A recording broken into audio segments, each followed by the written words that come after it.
দেশ ছাড়ার সময় বিমানবন্দরে ইমিগ্রেশন পুলিশের কাছে আটক হলেন আইন উপদেষ্টা আসিফ নজরুল। সকালে একটি ফ্লাইটে যাওয়ার জন্য বিমানবন্দরে যান তিনি। ইমিগ্রেশন চেকিং এর সময় তাকে আটক করা হয়।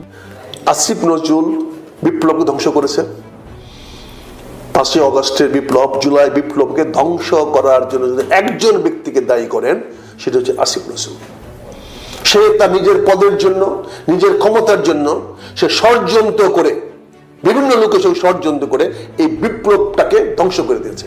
2 বছর ধরে সবগুলি বাটপারে আসিফ নজরুলের মতো একটা বাটপার লোক, এই বাটপারি করে করে করে আমাদের এই জুলাইকে ধ্বংস করে দিয়েছে, তারা ধ্বংস করে দিয়েছে। এদের বিচার হতে হবে। এদের বিচার যদি না হয়, তাহলে জুলাইয়ের 1,500 মানুষের সাথে যারা শহীদ হয়েছে তাদের রক্তের সাথে বেইমানি করা হবে। 14,000 কোটি টাকা পাচার করেছেন আসিফ নজরুল। তারই অবৈধ টাকার ক্যাশিয়ার ছিল তার স্ত্রী শিলা আহমেদ। এমন তথ্য আলোচনায় এসেছে জোরে সোরে। জুলাই হত্যা মামলার আসামিদের দ্রুত জামিন দেয়া নিয়েও সাবেক আইন উপদেষ্টাকে দায়ী করে ক্ষোভ ছেড়েছেন ভুক্তভোগীরা। অন্যদিকে গণহত্যাকারীদের দ্রুত জামিন হলেও বিভিন্ন সময়ে গ্রেপ্তার করা হয় জুলাই যোদ্ধাদের। এই বিষয়টি নিয়েও আসিফ নজরুলের ওপর ক্ষুব্ধ ছিল ছাত্র জনতা। একইভাবে জুলাইয়ের অন্যতম শীর্ষ নেতা ও ভারতীয় আগ্রাসন বিরোধী ইনকিলাব মঞ্চের মুখপাত্র শহীদ শরীফ ওসমান বিন হাদির হত্যাকারীদের গ্রেপ্তার করতে না পারায় আসিফ নজরুলকে দায়ী করেছেন সাধারণ দর্শক। তিনি বলেছিলেন দেশের দায়িত্ব পাইলে তিনি সকল কাজ করে ফেলতেন শুধুমাত্র মানুষের মন জয় করার জন্য। দর্শক, অথচ দেশ ছাড়ার পথে কোটি কোটি টাকার শপথ রাখলেন। আজকের ভিডিও খুবই গুরুত্বপূর্ণ, আপনারা দেখতেই পাচ্ছেন তাকে কেন আটকানো হলো এবং এই ব্যাপারগুলো নিয়ে আপনাদের মন্তব্য কি সেটা আমাদের কমেন্ট বক্সে জানাবেন। তবে খুব ধৈর্য সহকারে আজকের ঘটনাটি শুনে কিভাবে কি ঘটনা ঘটলো, খুবই গুরুত্বপূর্ণ ভিডিও, না টেনে সম্পূর্ণ ভিডিও আপনারা দেখতে চলুন। আমরা দেখতে থাকি কথা না বাড়িয়ে। 14,000 কোটি টাকা পাচার করেছেন আসিফ নজরুল। তারই অবৈধ টাকার ক্যাশিয়ার ছিল তার স্ত্রী শিলা আহমেদ। এমন তথ্য আলোচনায় এসেছে জোরে সোরে। দায়িত্বে থাকা অবস্থায় কি কি কাজ করেছেন সম্প্রতি তার তালিকা দিয়ে নিজের ফেসবুকে একটি পোস্ট দিয়েছেন অধ্যাপক আসিফ। ওই পোস্টের মন্তব্যের ঘর বন্ধ থাকায় নেটিজেনদের প্রতিক্রিয়া জানা যায়নি। তবে প্রতিবেদন লেখা পর্যন্ত 20,000-এরও বেশি মানুষ হাহা রিয়াক্ট দিয়ে বিদ্রূপ করেছে আসিফ নজরুলকে। অন্যান্য রিয়াক্টের তুলনায় হাহা রিয়াক্টই সবচেয়ে বেশি পড়েছে সাবেক এই উপদেষ্টার পোস্টে। দায়িত্বে থাকা অবস্থাতেও বিভিন্ন সময় জনরোষে পড়েছেন আসিফ নজরুল। জুলাই হত্যা মামলার আসামিদের দ্রুত জামিন দেয়া নিয়েও সাবেক আইন উপদেষ্টাকে দায়ী করে ক্ষোভ ছেড়েছেন ভুক্তভোগীরা।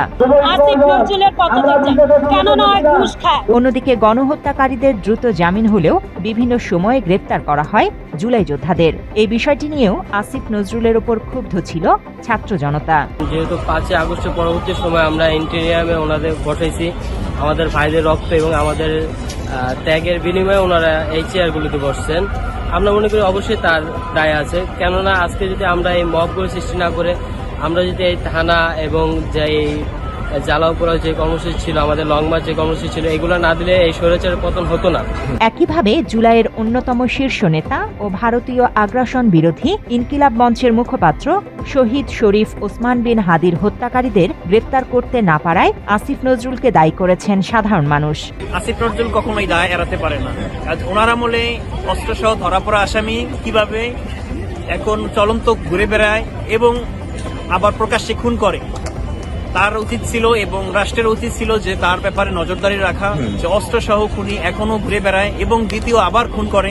সেই সাথে স্বজনপ্রীতি, প্রবাসীদের কল্যাণে উপযুক্ত কিছু করতে না পারা, বিডিআর, শাপলা হত্যাকাণ্ডের বিচার নিয়ে গড়িমসি, 2026-এর টি-20 বিশ্বকাপে বাংলাদেশের অংশগ্রহণ করতে না পারা নিয়েও ব্যাপকভাবে সমালোচিত হয়েছেন অন্তর্বর্তী সরকারের একাধিক মন্ত্রণালয়ের এই উপদেষ্টা।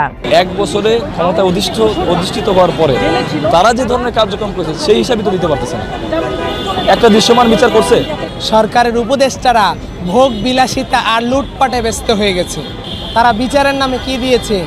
1 বছরে কয়টা আসামি ধরেছে? কোনো আসামি ধরতেছে না, একটা মামলার আনুষ্ঠানিক বিচারের জন্য চার্জশিট দিচ্ছে না।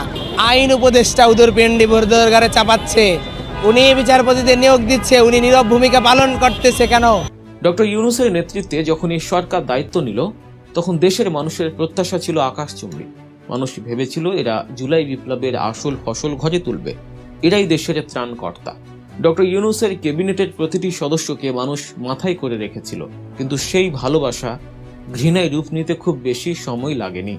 ক্ষমতার লোভ, ব্যক্তি স্বার্থ আর বিদেশি প্রভুদের প্রেসক্রিপশন বাস্তবায়ন করতে গিয়ে এরা জুলাইয়ের আমানতকে ধুলোয় মিশিয়ে দিয়েছে। জনগণ যে আশা নিয়ে বুকের তাজা রক্ত ঢেলে দিয়েছিল, এই উপদেষ্টারা সেই রক্তের উপরে দাঁড়িয়ে নিজেদের আঁখের গুছিয়েছেন। এই পতনের শুরুটা কিন্তু আজকের নয়। গত বছর ডক্টর ইউনূসের সেই বিতর্কিত লন্ডন বৈঠকের কথা মনে আছে? লন্ডনের হিমশীতল রুমে বসে যখন মাস্টার প্ল্যান সাজানো হলো, মূলত তখন থেকে দেশের সচেতন মানুষ সন্দেহ করতে শুরু করেছিল। বোঝা যাচ্ছিল এই সরকার আর নিরপেক্ষ নেই, তারা একটি নির্দিষ্ট দলকে ক্ষমতায় আনার সিঁড়ি হিসেবে কাজ করছে। জুলাইয়ের ম্যান্ডেটকে তারা লন্ডনেই বিক্রি করে দিয়েছিল, যার চূড়ান্ত ফলাফল আমরা আজ চোখের সামনেই দেখতে পাচ্ছি। আসুন এবার এক একজন উপদেষ্টার আমলনামা একটু ঘেঁটে দেখি। শুরুতে আসা যাক আইন উপদেষ্টা আসিফ নজরুলের কথায়। তার কর্মকাণ্ডে দেশের মানুষ সবচেয়ে বেশি হতাশ হয়েছে। আইনের শাসনের নামে তিনি যা করেছেন তাকে প্রহসন ছাড়া আর কিছু বলা যায় না। একদিকে তিনি গণহারে স্বৈরাচারের দোষরদের খুনি আসামিদের জামিন দিয়ে মুক্ত করে দিয়েছেন, আর অন্যদিকে জামায়াত শিবিরের হাজারো তরুণের পুরনো রাজনৈতিক মামলাগুলো ইচ্ছে করে জিইয়ে রেখেছিলেন। জুলাই বিপ্লবের আকাঙ্ক্ষা তিনি মানেননি। তিনি নির্লজ্জের মতো একটি বিশেষ দলের এজেন্ডা বাস্তবায়নে ব্যস্ত ছিলেন। এসব কারণে আজ দেশের আপামর জনতা তাকে দেখলে জুতা পেটা করতে চায়। তিনি ভেবেছিলেন একটি দলকে খুশি করলেই তার গদি ঠিক থাকবে, কিন্তু তিনি ভুলে গিয়েছিলেন জনগণই সকল ক্ষমতার উৎস, যেটা গণতন্ত্রে বলে।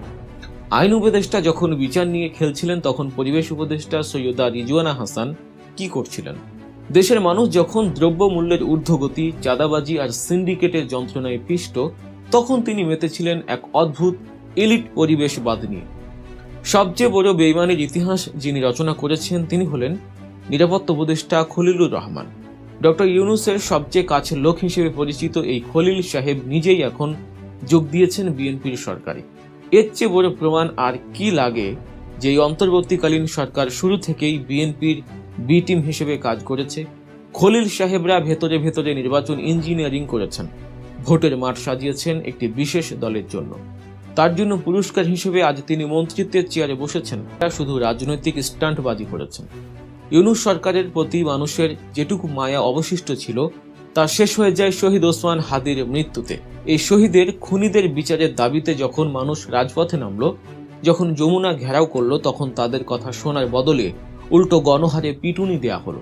খুনিদের বিচার না করে উল্টো বিচার প্রার্থীদের পেটানো, এই ঘটনা ইউনূস সরকারকে চরম অজনপ্রিয় করে তোলে। মানুষ বুঝতে পারে এরাও আসলে স্বৈরাচারের আরেকটা নতুন ভার্সন। শহীদদের রক্তের সাথে বেইমানি করলে তার ফল যে ভালো হয় না, তা আজ হাতে নাতে প্রমাণিত। সাধারণত যে কোনো সরকার যখন বিদায় নেয় তখন মানুষের মনে একটু হলেও মায়া থাকে, কিন্তু ইউনূস সরকার যখন ক্ষমতা ছাড়ল তখন কেউ এক ফোঁটা চোখের জল ফেলেনি। উল্টো রাস্তাঘাটে, চায়ের দোকানে, সোশ্যাল মিডিয়ায় মানুষ তাদের গালাগালি করছে। আসিফ নজরুল বিচার বিভাগকে একদম শেষ করে দিয়েছেন। তিনি তার নির্দেশে সব ধরনের জামিন বন্ধ। আপনার নিশ্চয়ই মনে আছে, এখানে বসেই আপনি বলছিলেন এই ছেলেটার আর বউ বাচ্চার লাশ কেন ফটকে যাবে। এই দায়ে তো আসিফ নজরুলের বিরুদ্ধে মামলা হওয়া উচিত। একটা এক্সাম্পল বললাম, এই দায় তো উনি এড়াতে পারবেন না, আইন উপদেষ্টা ছিলেন। আসিফ নজরুল টোটালি জামিন বন্ধ করে দিয়েছিলেন, যে কোনো জামিন হবে না। আমি মনে করি আসিফকে আইনের আওতায় এনে বর্তমান সরকার জনগণের সামনে প্রমাণ করতে হবে যে এই সরকার আইনের প্রতি, বিচার ব্যবস্থার প্রতি শ্রদ্ধাশীল। আসিফ নজরুল বিনা বিচারে হাজার হাজার মানুষকে বছরের পর বছর, মাসের পরে মাস জেলে আটকায় রাখার একটা রীতি প্রচলন করেছেন। ফলে আসিফ নজরুল এই দেশে অনেক বেআইনি কাজের দায় এড়াইতে পারবে না। যতক্ষণ পর্যন্ত তাকে আইনের আওতায় না আনা হবে ততক্ষণ পর্যন্ত মানুষ বিশ্বাস করতে পারবে না নতুন সরকার আইনের প্রতি শ্রদ্ধাশীল হবে, আইনের শাসন প্রতিষ্ঠা করবে এবং আইনকে তার আপন গতিতে চলতে দিবে। কাজে আপনি যে পয়েন্টটা বলেছেন, আসিফ নজরুল বিপ্লবকে ধ্বংস করেছে। 5ই অগস্টের বিপ্লব, জুলাই বিপ্লবকে ধ্বংস করার জন্য যদি একজন ব্যক্তিকে দায়ী করেন, সেটা হচ্ছে আসিফ নজরুল। সে তার নিজের পদের জন্য, নিজের ক্ষমতার জন্য সে ষড়যন্ত্র করে, বিভিন্ন লোকের সঙ্গে ষড়যন্ত্র করে এই বিপ্লবটাকে ধ্বংস করে দিয়েছে। আজকে তো বাংলাদেশের মানুষ নির্বাচিত সরকার চায় নাই, মানুষ চেয়েছিল বিপ্লবী সরকার। আজ যদি বিপ্লবী সরকার আসতো তাহলে এই প্রত্যাশা জনগণের আরো 1 বছর আগেই পূরণ হয়ে যেত। এই দেশের অর্থনীতি বলেন, সামাজিক অবস্থা বলেন, আইন শৃঙ্খলা বলেন, বিচার ব্যবস্থা বলেন, সবকিছু গত 5ই আগস্ট, গত আগস্ট মাস থেকে 2024 সনের আগস্টের পরে ঘুরে দাঁড়িত। কাজে আসিফ নজরুল অনেক কিছুর জন্য দায়ী এবং তার সে দায়বদ্ধতা, তাকে সে দায় নিতে হবে। কে তাকে দায়বদ্ধ আওতায় আনবে সেটা দেখার জন্য জনগণ অপেক্ষা করছে। তার মানে আপনি আশা করছেন এখন বিচার বিভাগ স্বাধীনভাবে কাজ করতে পারবে নতুন সরকার আমলে? এটা টু আর্লি, অনেক অগ্রিম কথা হয়ে যাবে। এটা নির্ভর করবে আমি বিচারকদের কতটুকু স্বাধীনতা দিব, এই সরকার বিচারকদের উপরের প্রভাব কতটুকু কমায় নিয়ে আসবে।